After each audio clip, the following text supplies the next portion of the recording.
अल्हम्दुलिल्लाह बच्चे, मैं बिल्कुल ठीक ठाक। तो लास्ट सेशन में बच्चे हम लोगों ने बोहर एटॉमिक मॉडल के बारे में पढ़ा था। बोहर एटॉमिक मॉडल, ठीक है, जिसमें सबसे पहले हमने रेडियस को फाइंड आउट किया था, रेडियस ऑफ हाइड्रोजन एटम। फिर उसके बाद हमने वेलोसिटी फाइंड आउट की थी, और लास्ट में हमने एनर्जी को फाइंड आउट किया था। ठीक है, इसको हमने, इन तीन चीजों को हमने फाइंड आउट किया था। ठीक है, तो आज के सेशन में हमने क्या करना है, हम एक बहुत ही इंपॉर्टेंट टॉपिक करने वाले हैं, और वो है आपके पास वेव लेंथ। ठीक है, तो वेव लेंथ को आज के सेशन में हम लोग फाइंड आउट करने वाले हैं। तो चलते हैं बच्चे, इस सेशन का आगाज करते हैं विदाउट वेस्टिंग ऑफ टाइम। तो सबसे पहले हम एनर्जी की इक्वेशन लिखते हैं। एक एनर्जी की इक्वेशन से हम लोग वेव लेंथ को फाइंड आउट करेंगे। ठीक है, इसकी, अच्छा जी, तो स्टार्टअप करते हैं बच्चे। नेक्स्ट टॉपिक मेरे पास क्या आ जाएगा, वेव लेंथ। वेव लेंथ, ठीक है, इसको फाइंड आउट करते हैं। तो इसके पॉइंट्स क्या हो जाएंगे। Point number one, when the when the electron gain energy,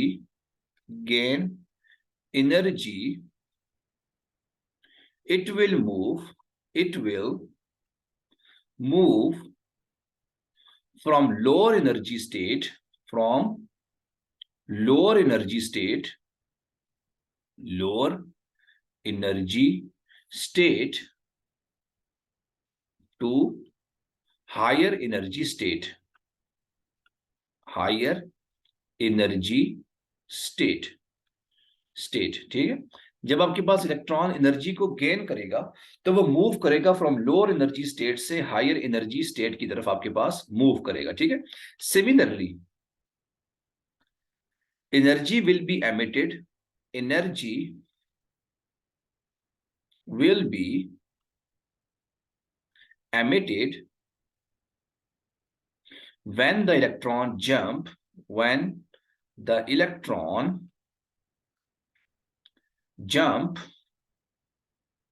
from higher energy state, higher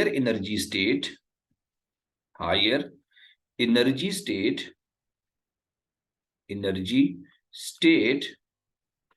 to lower energy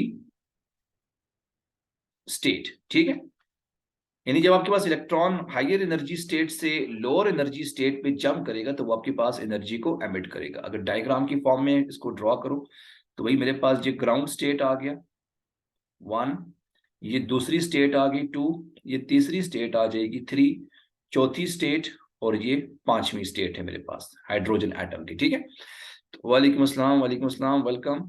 तो जब आपके पास इलेक्ट्रॉन 5 से 4 की तरफ जाएगा, हाँ जी पहली स्लाइड है, जब आपके पास इलेक्ट्रॉन 5 से 4 की तरफ जाएगा तो ये खास किस्म की एनर्जी को एमिट करेगा, और वो एनर्जी मेरे पास क्या होगी, E5 माइनस E4। सिमिलरली अगर आपके पास इलेक्ट्रॉन 4 से 3 की तरफ जाए तो ये एनर्जी एमिट करेगा, उस एनर्जी को मैं क्या कहूंगा, E4 माइनस E3। सिमिलरली अगर आपके पास इलेक्ट्रॉन 5 से लेकर 2 तक जाए तो ये एनर्जी को एमिट करेगा, वो एनर्जी मेरे पास क्या होगी, E5 माइनस E2। इस तरह से आपके पास एनर्जीज को एमिट करेगा। ठीक है, तो ये मेरे पास बेसिकली फार्मूला आ जाएगा। अब जो एनर्जी आपके पास एमिट हो रही है, अज्यूम करो भाई उस एनर्जी को आपने नाम दिया हुआ है, वो एनर्जी है मेरे पास डेल्टा ई।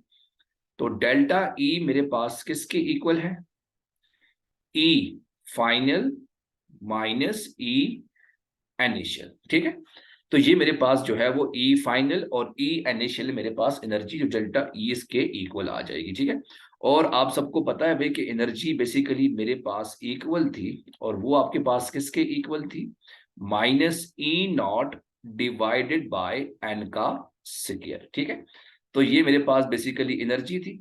तो जब मैं इसकी वैल्यूज पुट करूंगा तो मेरे पास डेल्टा ई जो है वो आपके पास किसके इक्वल आ जाएगा, आपके पास आ जाएगा delta E is equal to minus E naught divided by N F का square minus minus into minus plus हो जाएगा plus E naught divided by N I का स्क्वायर आ जाएगा। तो अगर मैं इसको रीअरेंज करके लिखूं तो मेरे पास ये बन जाएगा delta E is equal to E naught मेरे पास कॉमन आ गया, अंदर क्या रह जाएगा 1 डिवाइडेड बाय एन एफ का स्क्वायर माइनस भी है plus 1 divided by N I का स्क्वायर। तो जब मैं इसको थोड़ा सा और रीअरेंज करके लिखता हूं तो मेरे पास डेल्टा ई की जो इक्वेशन आ जाएगी वो मेरे पास कुछ इस सेंस में आ जाएगी। किस सेंस में आ जाएगी आपके पास? Delta E is equal to E naught into 1 divided by N I का square minus 1 divided by N F का स्क्वायर आ जाएगा। ठीक है, तो ये मेरे पास बेसिकली एनर्जी की इक्वेशन आ जाएगी। अच्छा जी, हो गया। अब इसको थोड़ा सा और कंटिन्यू करते हैं। तो जैसे कि आप सबने ये पढ़ा है कि मेरे पास जो एनर्जी है वो आपके पास किसके इक्वल होती है? एच एफ के इक्वल है। जो आपके पास एनर्जी है वो आपके पास किसके इक्वल होती है? एच एफ के। और आपको ये पता है कि F is equal to C lambda. तो यहां पर हम लोग जो है वो नहीं गलत लिखा हुआ है, यानी आपने यहां पर आपको पता है कि एफ मेरे पास इक्वल होता है F is equal to C divided by lambda के। तो यहां पर मेरे पास जो कि एनर्जी की इक्वेशन आ जाएगी वो मेरे पास क्या आ जाएगी? H C divided by lambda is equal to E naught 1 divided by N I square minus 1 divided by N F का स्क्वायर आ जाएगा। तो यहां पर भाई आपके पास जो लैम्डा है वो मेरे पास क्या आ जाएगी? 1 divided by lambda is equal to E naught, नहीं ये एच सी है, एच सी, ये E naught divided by H C और अंदर मेरे पास क्या आ जाएगा? 1 divided by N I square minus 1 divided by N F का स्क्वायर आ जाएगा। और E naught divided by H C मेरे पास एक और कांस्टेंट है जिसको मैं कहता हूं रेडबर्ग कांस्टेंट, यानी E naught divided by H C मेरे पास आर के इक्वल है, जो कि मेरे पास क्या है जी? Rydberg constant, Rydberg constant. ठीक है, तो यहां पर भाई मेरे पास जो फाइनल इक्वेशन आपके पास आ जाएगी वो मेरे पास क्या आ जाएगी? 1 divided by lambda is equal to R 1 divided by N I square minus 1 divided by N F का स्क्वायर आ जाएगा। तो ये मेरे पास जो है वो फाइनल इक्वेशन आपके पास आ जाएगी। मुझे जल्दी से इसको अपने पास नोट कर लो, फिर हम आगे जो है वो इसको कंटिन्यू करते हैं। जल्दी से इसको अपने पास नोट कर लो।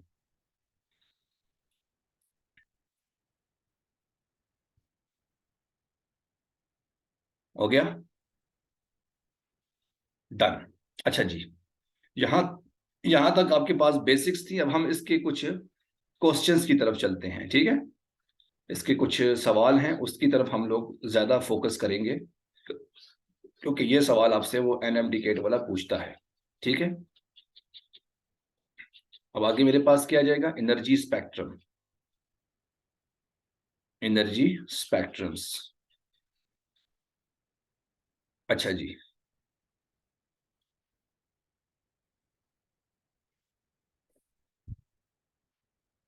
अच्छा जी,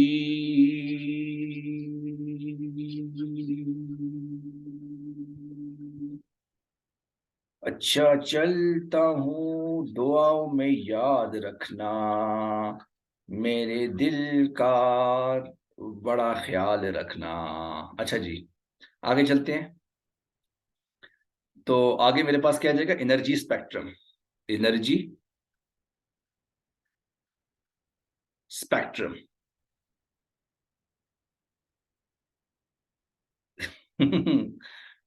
अच्छा जी, अब एनर्जी स्पेक्ट्रम के बारे में हम लोग बात करते हैं कि अज्यूम करो भाई मेरे पास ये हाइड्रोजन एनर्जी स्टेट्स है। ये मेरे पास आ गई पहली स्टेट, ये आ गई दूसरी, ये आ गई तीसरी, चौथी, पांचवी। तो ये डिफरेंट तरह की आपके पास स्टेट्स आ गई, 6, 7 और 8, ये मेरे पास स्टेट्स आ जाएंगी। ठीक है, अच्छा जी, अब जरा ध्यान में रखना भाई कि जब भी आपके पास इलेक्ट्रॉन इलेक्ट्रॉन किसी भी हायर एनर्जी स्टेट्स, यानी दूसरी स्टेट से पहली स्टेट में जाए, या तीसरी स्टेट से पहली स्टेट में जाए, चौथी से आपके पास पहली में जाए, पांचवी में आपके पास पहली में जाए, या किसी भी हायर नंबर में आपके पास जब भी ये नीचे की तरफ जाएगा, तो ये आपके पास कौन सी सीरीज एमिट करेगा? ये आपके पास कौन सी सीरीज होगी? Lyman series. लाइमन सीरीज, जिसमें आपके पास फाइनल स्टेट कौन सी है, यानी आपके पास इनिशियल स्टेट कौन सी है? इनिशियल स्टेट आपके पास कौन सी है? 1। और फाइनल स्टेट आपके पास कौन सी है? कोई भी हो सकती है, इनफाइनाइट। ठीक है, इनफाइनाइट होगी, या 1 2 3 4, यानी इसको हम 1 2 3 4 लिख सकते हैं। ठीक है, यानी फाइनल स्टेट आपके पास कौन सी हो सकती है? 1 2 3 4 अप टू इनफाइनाइट। ठीक है, तो ये जो मेरे पास सीरीज एमिट करेगा, इसको मैं क्या कहूंगा? लाइमन सीरीज में कहूंगा। और यहां पर जो मेरे पास लाइमन सीरीज होगी, ये मेरे पास कौन सी होगी? Ultraviolet region. Ultraviolet region. ठीक है, और इसका जो फॉर्मूला होगा वेवलेंथ, इसका जो फॉर्मूला होगा वो मेरे पास क्या होगा? 1 divided by lambda is equal to R, 1 divided by N initial, N initial का square, minus 1 divided by N final का स्क्वायर।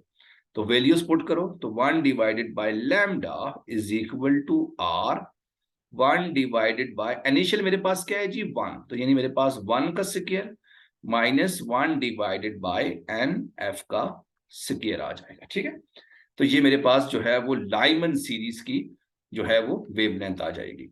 अच्छा, अब दूसरा इंपॉर्टेंट पॉइंट, अगर मेरे पास एन एफ की वैल्यू 2 होगी, तो ये मेरे पास कौन सी वेवलेंथ एमिट करेगा? Smallest wavelength. Smallest wavelength. और अगर मेरे पास एन एफ की वैल्यू इनफाइनाइट होगी, तो ये मेरे पास क्या होगी? Largest wavelength. Largest wave length. ठीक है, अक्सर औकात बोर्ड वाला आपसे एक सवाल पूछता है कि find the wave length, find the smallest wave length of Lyman series. जब आपके पास स्मॉलेस्ट वेव लेंथ की वो वैल्यू पुट करेगा, तो आपने एन एफ की जगह पर 2 पुट करना है। जब वो आपके पास लॉन्गेस्ट वेव लेंथ के बारे में पूछेगा, तो आपने एन एफ की जगह पर इंफिनिटी पुट करना है। तो मेरे पास ये जो सीरीज बनेगी, इस सीरीज को मैं क्या कहूंगा? लाइमन सीरीज कहूंगा। ठीक है, तो ये मेरे पास पहला स्टेप आ जाएगा। अब हम चलते हैं अभी दूसरी सीरीज का नाम, जिसका नाम है आपके पास बाल्मर सीरीज। ये आपके पास हो गया, लिख लिया बच्चे आप लोगों ने? गुड। अब हम चलते हैं भाई दूसरी सीरीज की तरफ, जिसका नाम है आपके पास बाल्मर सीरीज। ये मेरे पास कौन सी सीरीज है? Balmer series. इसको भी जरा देख लेते हैं, इसको भी हम थोड़ा सा चेंज कर लेते हैं कि बाल्मर सीरीज मेरे पास क्या होगी। ठीक है, इसको भी जरा देख लेते हैं। दूसरी सीरीज है मेरे पास, और उसका नाम है आपके पास बाल्मर सीरीज। तो बाल्मर सीरीज में भी एग्जैक्टली आपके पास ऐसी ही एनर्जी लेवल्स होंगे, यानी 1 2 3 4 5 6 7 8 9 10। तो बाल्मर सीरीज आपके पास कब एग्जिस्ट करेगी? कि जब आपके पास कोई भी इलेक्ट्रॉन जो है वो तीसरे शेल में दूसरे शेल से जाएगा, या चौथे से आपके पास दूसरे में जाएगा, पांचवें से दूसरे में जाएगा, छवें से दूसरे में जाएगा, या सातवें से आपके पास या आठवें से आपके पास दूसरे शेल में एमिट करेगा। जब वो दूसरे शेल में एमिट करेगा, तो ये मेरे पास कौन सी सीरीज होगी? Balmer series. बाल्मर सीरीज, जिसमें आपके पास एन आई की वैल्यू क्या होगी? 2, और एन एफ की वैल्यू आपके पास क्या होगी? 3 4 5 6 अप टू इंफिनिटी आ जाएगी। और ये मेरे पास कौन सी रीजन में लाई करती है? Visible region. Visible region. ठीक है, जिसमें आपके पास फॉर्मूला एग्जैक्टली आपके पास यही होगा, 1 divided by lambda is equal to R, 1 divided by N I square minus 1 divided by N F square. अब यहां पर एन आई की जगह पर आप लोग क्या पुट करोगे? 2 का स्क्वायर।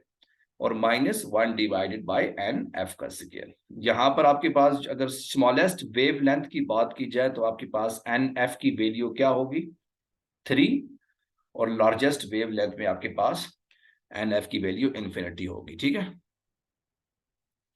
ये क्या लिखा है एन एफ के आगे, ये एन एफ के आगे आपके पास 3 4 5 6 लिखा हुआ, 3 4 5 6 अप टू इन्फिनिटी लिखा हुआ। ठीक है, तो ये जो मेरे पास रीजन होगा ये मेरे पास कौन सी होगी, विजिबल रीजन होगा। याद रखना एंट्री टेस्ट वाला आप लोगों से पूछता है कि बाल्मर सीरीज आपके पास कौन सी रीजन में लाई करती है, तो ये आपको पता होना चाहिए कि बाल्मर सीरीज मेरे पास विजिबल रीजन में आपके पास लाई करती है। ठीक है, तो ये मेरे पास दूसरी सीरीज आ जाएगी जिसको मैं क्या कहूंगा, बाल्मर सीरीज कहूंगा।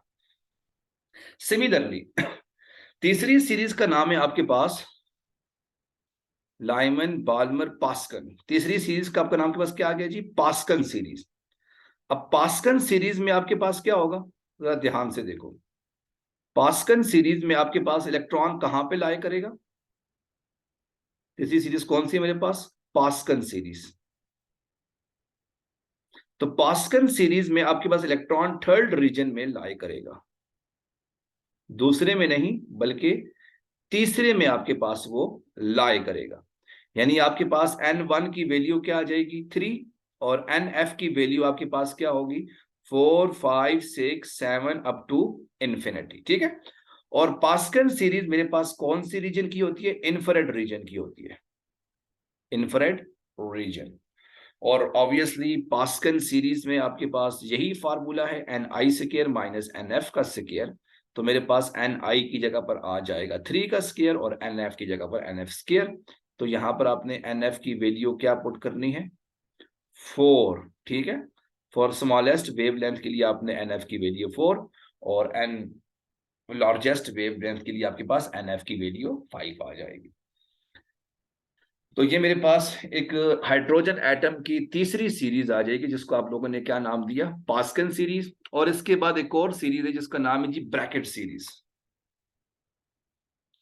चौथी सीरीज का नाम आपके पास क्या है जी, ब्रैकेट। और ब्रैकेट में आपके पास Ni की वैल्यू क्या होगी 4 होगी, और आखिरी सीरीज है मेरे पास पफंड, PFUND। और ये तीनों की तीनों आपके पास इंफ्रारेड रीजन में आपके पास लाई करती हैं। ठीक है, लाइमन बाल्मर पास्कन ब्रैकेट एंड पफंड, ये सारी की सारी आपके पास जो है वो इंफ्रारेड रीजन में आपके पास लाई करती हैं। ठीक है, अब हम एक छोटा सा टेबल की फॉर्म में देखते हैं ताकि आपका जो कॉन्सेप्ट है वो थोड़ा सा और क्लियर हो जाए। ठीक है, थोड़ा सा टेबल की फॉर्म में हम इसको बनाते हैं ताकि आपके पास इसका जो कॉन्सेप्ट है वो थोड़ा सा और आपके पास क्लियर हो जाए। एक छोटा सा टेबल ड्रॉ कर लो आप लोग ताकि इसको आप लोग जो है वो अच्छे से याद रख सको अपने पास। तो ये सारा का सारा आपके पास टेबल आ जाएगा खूबसूरत सा। तो वो टेबल आपके पास क्या होगा, अच्छा जी, तो टेबल ड्रॉ करते हैं। सबसे पहले मेरे पास क्या आ जाएगा, लाइमन बाल्मर पास्कन ब्रैकेट पफंड। ठीक है, तो अभी आगे मैंने क्या लिखना है बच्चे, यहां पर भाई मेरे पास आ जाएगा Ni, यहां पर मेरे पास आ जाएगा NF, यहां पर मेरे पास आ जाएगा रीजन, अच्छा यहां पर मेरे पास आ जाएगा स्मॉलेस्ट, और यहां पर मेरे पास क्या आ जाएगा लार्जेस्ट। ठीक है, तो अभी हम इसको ड्रॉ करते हैं ताकि आपके पास जो आपका कॉन्सेप्ट है वो थोड़ा सा और क्लियर हो जाए।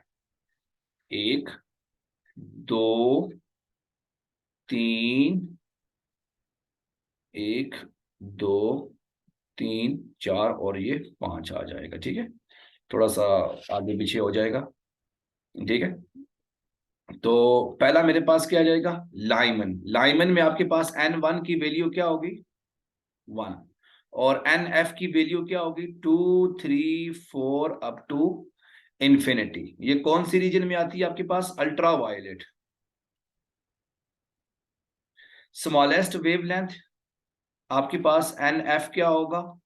2। और लार्जेस्ट वेवलेंथ एन एफ आपके पास इन्फिनिटी। बाल्मर में आपके पास एन आई की वैल्यू क्या होगी? 2। एन एफ की वैल्यू क्या होगी? 3, 4, 5 अप टू इन्फिनिटी। कौन सी रीजन में आपके पास? Visible region. एन आई की, एन एफ की वैल्यू स्मॉलेस्ट में क्या होगी? 3। और लार्जेस्ट में आपके पास इन्फिनिटी। लाइमन बाल्मर पास्कल में आ गया 3। और ये क्या आ जाएगा? 4, 5, 6 up to infinity. Infrared N F क्या आ जाएगा? 4। और एन एफ आपके पास क्या आ जाएगा? इन्फिनिटी। 4 और ये 5, यानी आपके पास आ जाएगा 5, 6, 7, 8, 5, 6, 7, 8, 9 up to infinity. Infrared, infrared यानी एन एफ आपके पास क्या आ जाएगा? 5। एन एफ आपके पास क्या आ जाएगा? 6। N F is equal to infinity और N F is equal to infinity. तो ये आपके पास जो सीरीज है सारा का सारा आपके पास टेबल में ये आपके पास आ जाएगा। ठीक है बच्चे, ये Lyman Balmer Pascal bracket Pfund ये आपके पास इसमें सारा का सारा आपके पास ये आ जाएगा। अच्छा, हो गया?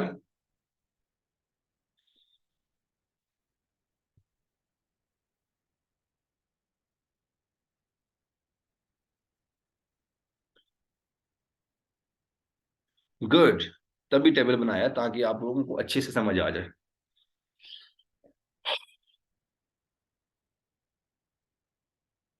ठीक है। अच्छा, अब हम आगे एक और चले, इसको बाकी कल देख लेंगे। ठीक है, बाकी इसकी जो प्रॉब्लम्स हैं इसको हम लोग कल डिस्कस कर लेंगे, कोई मसले की बात नहीं। तो किसी बच्चे कोई सवाल है तो वो पूछना चाहता है तो वो काइंडली पूछ